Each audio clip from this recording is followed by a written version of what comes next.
Le baromètre 2024 de l'Observatoire CTLM vient de sortir. C'est une étude qui est réalisée dans 10 pays et qui vise à mesurer le moral des ménages, leurs intentions de consommer, mais également leurs intentions d'épargne.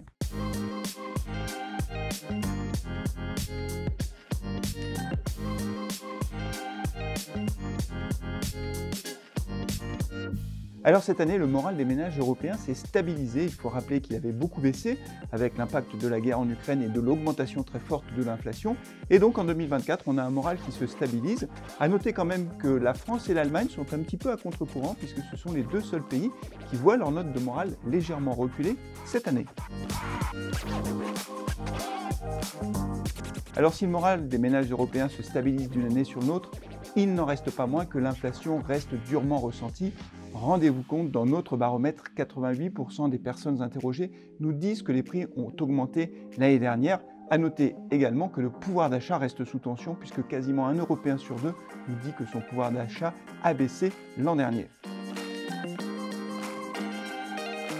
Concernant la consommation des ménages, nous avons des intentions de consommer qui restent à un niveau relativement significatif, ce qui nous permet de dire qu'en 2024, les Européens vont continuer de consommer, ce qui est une bonne nouvelle pour les économies de la zone euro, puisque, on le sait, la consommation des ménages est un élément très important.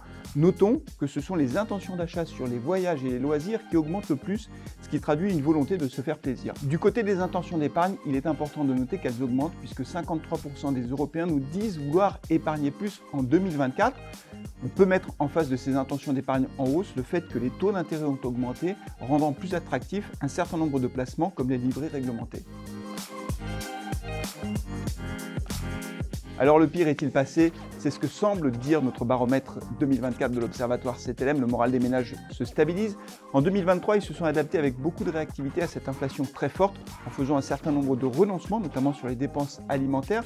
2024 restera une année bien sûr soumise aux aléas géopolitiques qui peuvent impacter l'économie, la guerre en Ukraine, la crise dans la mer Rouge, mais aussi aux aléas politiques puisque cette année, plus de 4 milliards d'êtres humains sur Terre iront voter dans 78 pays.